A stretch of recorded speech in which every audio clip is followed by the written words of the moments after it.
Bonjour les amis et j'espère que vous allez bien. Aujourd'hui nous allons nous intéresser à une bête sauvage dans le Gévaudan, ancien nom de la région qui correspond à peu près à la Lozère. Elle frappera également en Ardèche, Haute-Loire et le Cantal, créant ainsi un véritable climat de psychose pendant 3 longues années, un animal inconnu qui attaquera environ 250 personnes et fera entre 80 et 130 morts, en majorité des femmes et des enfants, entre avril 1764 et juin 1767. Mais le savais-tu ?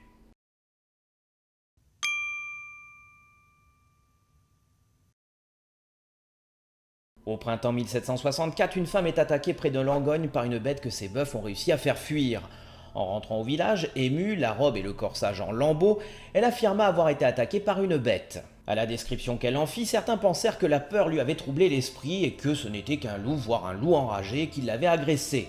En même temps, la chose n'était pas rare et l'on n'en parla plus. Cependant, quelques semaines plus tard, le 30 juin plus exactement, une jeune fille âgée de 14 ans, Jeanne Boulet, est tuée au village des Hubacs, près de Langogne, dans la paroisse de Saint-Étienne de Luc'Darré en Vivarais.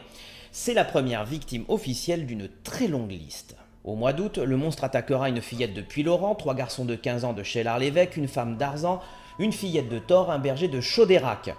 Les corps sont horriblement mutilés, déchiquetés, voire pour certains décapités. On a donc une véritable psychose qui s'empare des habitants de la région qui ne sortent plus qu'armés de couteaux ou de fourches. Étienne Lafont, syndic du diocèse de Mende qui se trouvait à Margevol à la fin du mois d'août, envoie des chasseurs pour réduire la bête au silence. Quelques battues sont menées mais sans grand succès. Lafont va donc avertir monsieur le comte de Maucamp, gouverneur de la province, et celui-ci va donc donner l'ordre au capitaine Duhamel et ses dragons qui stationnent à Langogne de conduire les opérations de chasse. La traque débute alors le 15 septembre, le capitaine et ses dragons sont rejoints par des paysans qui seront armés, mais également par 4 autres compagnies de dragons qui stationnent à Clermont. Cependant, les massacres se poursuivent, puisque le 7 octobre, une jeune fille est tuée et le lendemain, ce sont 2 jeunes garçons. Voyant le manque de résultats, les États du Languedoc vont se réunir le 15 décembre et vont promettre une prime de 2000 livres à celui qui tuera la bête, ce qui fait une sacrée somme pour l'époque. Le 31 décembre 1764, l'évêque de Mende, Monseigneur Gabriel Florent de Choiseul-Beaupré, comte de Gévaudan, se consacre à des oraisons et à un appel à la prière sur l'ensemble du diocèse. Même si nous sommes dans le siècle des Lumières, beaucoup pensent que c'est un fléau de Dieu. Mais un élément intéressant intervient le 12 janvier 1765. Un jeune berger de Chanaleille, à peine âgé de 12 ans, Jacques Portefait, garde ses bêtes dans la montagne. Il n'est pas seul, car il est accompagné par 4 autres garçons et 2 jeunes filles plus jeunes que lui. Vous vous en doutez, la bête attaque, mais le groupe est malgré tout bien préparé puisqu'ils se sont munis de bâtons sur lesquels ils ont fixé aux extrémités des lames de couteau. Le combat s'engage, les enfants se regroupent et la bête va tourner autour d'eux. Elle arrive à mordre la joue de l'un d'eux et revient à la charge, saisit le bras du jeune Joseph Panafieux et l'emporte avec elle. Les enfants sont hésitants et se demandent s'il ne vaut pas mieux sacrifier l'un des leurs pour se permettre de fuir. Mais Jacques se refuse à abandonner son petit camarade et se lance à la poursuite de l'animal. Il la retrouve et le pauvre Joseph est dans un sale état, mais les enfants arrivent à faire lâcher prise à la bête et des hommes alertés par les cris arrivent sur les lieux. L'animal arrive à s'enfuir dans les bois. La France entière va connaître cet épique combat à travers les gazettes, c'est-à-dire les journaux de l'époque, et cela va remonter jusqu'aux oreilles de Louis XV qui va alors offrir à chaque enfant 300 livres, et le jeune Portefait se voit élevé aux frais de l'État. Alors pour la petite histoire, Jacques rejoindra un mois plus tard les frères de la doctrine chrétienne à Montpellier, il fera des études brillantes et deviendra même lieutenant d'artillerie coloniale, ce qui est quand même bien cool. Bref, comme je vous le disais, les gazettes vont faire leur chou gras avec l'histoire de la bête et cela va même toucher nos voisins européens. Les Anglais s'amusent de ce fait et vont jusqu'à réaliser des dessins humoristiques représentant l'armée du roi mis en déroute par la bête. On va pas se mentir, le roi la mauvaise et son conseiller Clément Charles-François de Laverdy demandent à l'aide d'un gentilhomme normand nommé Deneval de traquer la bête. Sa réputation n'était plus à faire puisqu'il était considéré comme un très grand louvetier. En effet, Deneval a une réputation extraordinaire. Au-delà d'être un excellent tireur, il a à son compteur plus de 1200 loups abattus. Il jure donc à sa majesté de rapporter la bête empaillée. Il arrive dans le Gévaudan avec son fils à la mi-février et va se préparer minutieusement. Il étudie le terrain mais aussi les traces de la bête. En parallèle, le chasseur normand veut se débarrasser d'un rival, Duhamel, le capitaine des dragons. Il ne tentera rien tant que celui-ci restera dans les parages. En attendant, la bête poursuit son carnage durant tout le mois de mars. Le Normand obtient gain de cause et Duhamel et ses dragons se retirent du Gévaudan et laissent la place libre. Il va ainsi lui donner la chasse pendant 3 mois. Il tentera par exemple d'empoisonner un cadavre et de l'exposer, il effectuera une battue avec 10 000 paysans ou encore mettra en place des embuscades. Mais c'est sans succès. Alors que les massacres se poursuivent, le roi exaspéré va mander le 8 juin François-Antoine, porte-arquebuse de sa majesté, et son fils, Robert François-Antoine de Beauterne, d'abattre la bête. Monsieur Antoine arrive dans le Gévaudan aux alentours du 20 juin et se joint aux deux Neval lors des différentes chasses. Bon, pour le coup, là aussi, l'union de ces deux hommes ne fonctionne pas et ils n'arrivent pas à s'accorder sur un plan. Finalement, le roi intervient et demande très poliment aux deux Neval de quitter le pays du Gévaudan le 18 juillet, ce qui va permettre à Monsieur Antoine de traquer la bête comme il l'entend. Celui-ci organise des reconnaissances du terrain et va faire appel à des renforts en chiens, mais aussi recevoir l'aide du comte de Tournon, un gentilhomme d'Auvergne. Il prend les témoignages et observe les traces de la bête, même si pour lui il ne s'agit que d'un simple loup. Il organise des battues, mais celle qui m'intéresse intervient le 11 août. Un exploit non de Antoine, mais réalisé par Marie-Jeanne Vallée, âgée d'une vingtaine d'années, qui arrivera à repousser la bête avec une lance, sauvant par la même occasion d'autres jeunes femmes. L'histoire arrive aux oreilles d'Antoine qui se rend sur place et constate que la lance est tachée de sang et que les traces laissées sont bien celles de la bête. Par cet acte, Marie-Jeanne sera surnommée la pucelle du Gévaudan. Bah oui, il n'y en a pas eu qu'une. Les semaines s'écoulent jusqu'au 20 septembre et Monsieur Antoine est informé qu'un loup de très bonne taille vadrouille autour de l'abbaye de Chazes, près de Saint-Julien-des-Chazes. Ce qui est surprenant puisque la bête ne s'est jamais rendue du côté de l'Allier. Antoine va décider de s'y rendre accompagné d'une quarantaine de tireurs. Ils vont alors encercler le bois des Chazes, mais c'est François-Antoine qui tombe sur la bête. Il tire et malgré cela, elle se jette sur lui. Fort heureusement, un garde rinchard ouvre à son tour le feu et abat l'animal qui tombe au pied d'Antoine.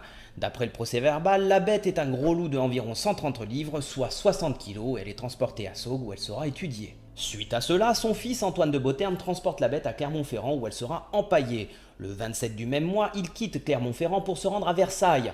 Il arrive à destination le 1er octobre et on expose la bête dans les jardins de Versailles. Officiellement, la bête a été tuée par le porte-arquebuse du roi François-Antoine et peu importe ce que je vais vous raconter pour la suite puisque c'est l'histoire officielle. D'ailleurs, Monsieur Antoine se verra accorder le droit de porter sur ses armes un loup mourant, ce qui est quand même top prestige. Le mois de novembre va s'écouler bien tranquillement sans qu'aucune attaque ne soit rapportée et les habitants partent du principe que Antoine a bien tué la bête. Mais comme vous pouvez vous en douter, cela ne dure pas. Dès que l'on vit les premières neiges, les attaques reprirent mais de manière occasionnelle et le 1er janvier 1766, on nous dit qu'elles se montraient tous les jours. L'année va voir le massacre de nombreux jeunes gens, notamment 2 petites filles qui jouaient devant leur maison et furent dévorées. On ne retrouvera que la tête de l'une d'elles.